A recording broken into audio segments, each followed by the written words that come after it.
नमस्कार, आप सभी का स्वागत है CUET स्टडी कैपिटल के इस YouTube चैनल पर।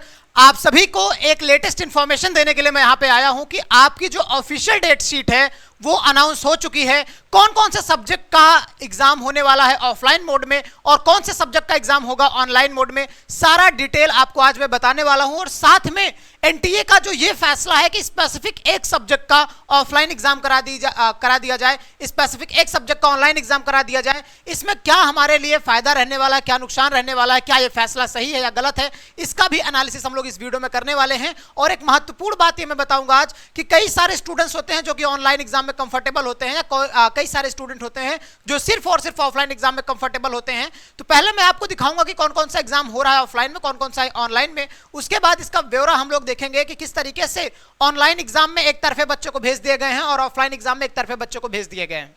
वीडियो को स्टार्ट करूं इससे पहले अगर आप लोग स्टडी कैपिटल के इस YouTube चैनल पर नए हैं तो सब्सक्राइब करिएगा चैनल को, बेल नोटिफिकेशन ऑन करिएगा, क्योंकि हर एक अपडेट आपको समय से बताई जा रही है तो CUET स्टडी कैपिटल के इस YouTube चैनल पर। और साथ में हमारा एक स्पेसिफिक अलग चैनल है जो CUET UG से रिलेटेड है, तो आप डिस्क्रिप्शन बॉक्स में लिंक में जाके देख सकते हैं, क्लिक करके वहां पे जाके देखेंगे, वहां पे स्पेसिफिक इन्फॉर्मेशन आपको CUET से रिलेटेड बताई जा रही है। चलते हैं अपडेट की तरफ। पहले मैं आपको अपडेट दिखाना चाहूंगा, उसके बाद मैं बताऊंगा किस तरीके से आपको ये ऑनलाइन और ऑफलाइन एग्जाम किस तरीके से हो रहा है। तो पहले इन्होंने थोड़ा बहुत अपने बारे में बताया है कि हमने 63 टेस्ट पेपर कंडक्ट कराने हैं और किस तरीके से कराने हैं कि अलग अलग टेस्ट पेपर के अलग अलग टाइमिंग के हिसाब से बताया गया है यहाँ पे। और देखिए यहाँ पे दो टेबल बताया गया है एनटीए की, कभी भी आपको अगर कोई नोटिफिकेशन मिलती है तो जस्ट ये सब चीजें छोड़ के तुरंत चले जाओ टेबल पे और सब कुछ यहाँ पे क्लियर आपको दिख जाता है।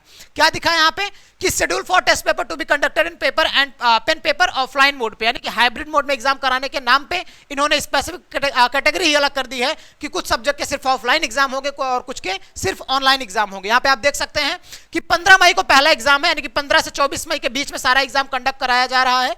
15 मई को उन्होंने दिखाया कि शिफ्ट 1 में आपको देख रहे हैं कि टाइमिंग यहाँ पे मेंशन की गई है और केमिस्ट्री का एग्जाम यहाँ पे दिखाया गया है। ऐसे ही शिफ्ट 1 के बी में आपका बायो का एग्जाम है और शिफ्ट 2 में आपका लैंग्वेज यानी कि इंग्लिश का एग्जाम है और यहाँ पे जनरल टेस्ट का एग्जाम है शिफ्ट दूसरे के बी सेक्शन में। ऐसे ही आपको यहाँ पे 16 मई को शिफ्ट 1 में आपका इकोनॉमिक्स है, शिफ्ट सेकंड में यानी कि आपका फिजिक्स का एग्जाम है। इस तरीके से ये सारे जितने एग्जाम है जिनमें ज्यादा नंबर ऑफ एप्लीकेंट्स आए थे उनका एग्जाम ऑफलाइन मोड में कराया गया है। बट एक बात ये पूछना नहीं इन्होंने उचित समझा स्टूडेंट से कि क्या मैं कंफर्टेबल हूं ऑनलाइन एग्जाम में या ऑफलाइन एग्जाम में। कई सारे स्टूडेंट ऐसे होते हैं जो कि लगातार ऑनलाइन एग्जाम के बाद अचानक से इसको ऑफलाइन मोड में शिफ्ट किया गया है। तो कई बच्चे ऐसे हैं जो कि शहरों में रहने वाले हैं, उनको कंफर्टेबल फील होता है भाई कि मैं ऑनलाइन एग्जाम दूं, ज्यादा प्रॉपर मेरे को मतलब आसानी होती है। और कुछ बच्चे ऐसे हैं जिनको सिर्फ और सिर्फ ऑफलाइन मोड में एग्जाम कंडक्ट कराने में आसानी होती है।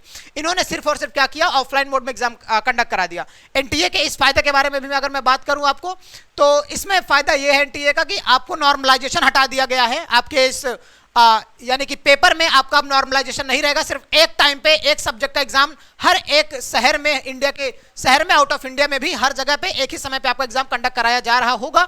और इस बीच में आपके नॉर्मलाइजेशन में कोई भी समस्या नहीं, मतलब नॉर्मलाइजेशन की बात ही नहीं होगी। अब एग्जाम में परसेंटाइल नहीं आएगा, सिर्फ और सिर्फ आपके स्कोर दिखने को मिलेंगे आपको, ठीक है।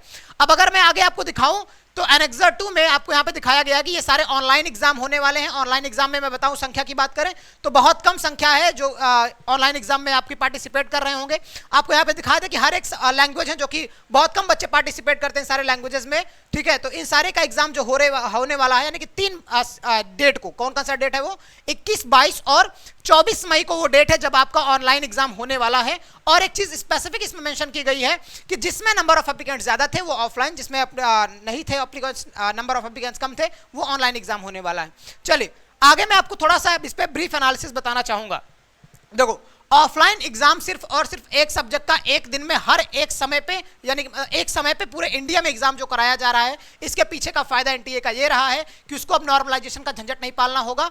ये सोचते नहीं, मतलब ये बिना सोचे कि छात्र का क्या होगा, कि मतलब वो अगर कंफर्टेबल है ऑनलाइन एग्जाम में तो ऑनलाइन उसका होना चाहिए, ऑफलाइन है तो ऑफलाइन होना चाहिए, नहीं। यहाँ पर डायरेक्टली अपनी मोनोपोली बनाते हुए उन्होंने क्या किया कि हटा दिया भाई, कि अब कैटेगरी बना दी गई कि आपके ऊपर थोप दिया गया, ये कहें कि अब सिर्फ और सिर्फ ऑफलाइन एग्जाम होगा आपके लिए स्पेसिफिक सब्जेक्ट के लिए, जो मेन सब्जेक्ट है जिसमें बच्चे ज्यादा अपीयर होते हैं, जैसे फिजिक्स, केमिस्ट्री, मैथ, बायोलॉजी की बात करूं तो वो एग्जाम आपका ऑफलाइन होने वाला है। आप में अंदर अब कोई भी डाउट नहीं रहना चाहिए, हालांकि अब कुछ भी हो आपका ऑफलाइन एग्जाम होगा, ये तय हो गया है। इसमें एक और मैं चीज बताना चाहूंगा कि ये ऑनलाइन एग्जाम ना हो के ऑफलाइन एग्जाम होने का एक और थोड़ा सा इसमें इशू दिखा, जो कि मैं आपको शेयर करना चाहूंगा।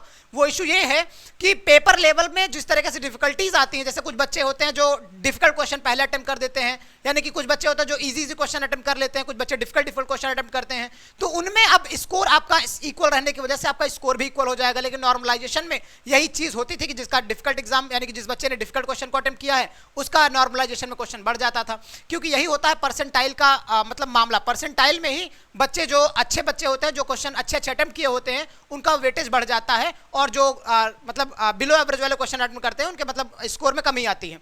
फिलहाल ये सब चीजें अब हटा दी गई हैं एनटीए के द्वारा, तो अब आपको एकदम क्लियर है कि भाई आपका एग्जाम किस तरीके से होना है, कैसे होना है, ऑफलाइन एग्जाम में कौन कौन से सब्जेक्ट आपको देने हैं। तो इस वीडियो में बस इतना ही। बस एक चीज और मैं बताना चाहूंगा आपको कि जिस तरीके से ये मोनोपोली करते हुए आपको आपके ऊपर सारी चीजें थोप रहे हैं, आप अवेयर नहीं हो पा रहे हैं, तो कहीं ना कहीं आप अपने आप को अवेयर करिए चीजों के लिए। जानकारी अगर आप कलेक्ट कर रहे हैं तो उस पर एक्शन लेना स्टार्ट करिए। आपके पास में ट्विटर है, आपके पास में सोशल मीडिया है, तो आप उसका यूज करिए, पावर दिखाइए उसका, ठीक है। नहीं तो ऐसे ही आपको बताया जाएगा कि आपका एग्जाम ऑनलाइन होगा, आपका एग्जाम ऑफलाइन होगा, और आपको इसमें अपीयर होना पड़ेगा ना चाहते हुए भी। फिलहाल लास्ट चीज मैं बताना चाहूंगा कि एग्जाम के अंतिम समय में आपको करना क्या चाहिए, आपको टेस्ट सीरीज सॉल्व करना चाहिए, और अच्छा एक बेहतर क्रैश कोर्स मिल जाए तो ज्यादा बेहतर होता है। तो स्टडी कैपिटल के इस यूट्यूब चैनल पे आपको मैं बता रहा हूं, ये सीयूटी स्टडी कैपिटल का हमारा एक ऐप चलता है, आप जाके हमारा प्ले स्टोर पे ऐप डाउनलोड कर सकते हैं, जहाँ पे आपको क्रैश कोर्स भी मिल जाएगा और साथ में टेस्ट सीरीज भी अवेलेबल करा दी जाएगी। टेलीग्राम हमारा चैनल है स्पेसिफिक सीयूटी पीजी और यूजी स्टडी कैपिटल के नाम से, आप जाके इसमें जुड़ जाइएगा, क्योंकि हर एक अपडेट यहाँ पे बताई जाती है, और साथ में आपको पीडीएफ नोट्स वगैरह भी यहाँ पे मिलते रहते हैं। फर्दर क्वेरीज के लिए आप हमारे नंबर 9336257345 पे कांटेक्ट कर सकते हैं। टेस्ट सीरीज आपके लिए बहुत बेहद इंपॉर्टेंट होने वाली है, तो आप प्रैक्टिस के लिए टेस्ट सीरीज ज्वाइन कर सकते हैं। हमारे ऐप को डाउनलोड करिएगा, वहां से आपको टेस्ट सीरीज सॉल्व करने का मौका मिलेगा, और हम लोग मिनिमम 10 टेस्ट करा रहे हैं, जिसमें आपको हर एक टेस्ट किस तरीके से कंडक्ट होगा, किस तरीके से आपको उसमें क्वेश्चंस पूछे जाएंगे सीयूटी एग्जाम में, उसका बेहतर आइडिया आपको लगने वाला है। फिलहाल इस वीडियो में बस इतना ही, मिलते हैं आपसे नेक्स्ट वीडियो में, तब तक के लिए बाय बाय।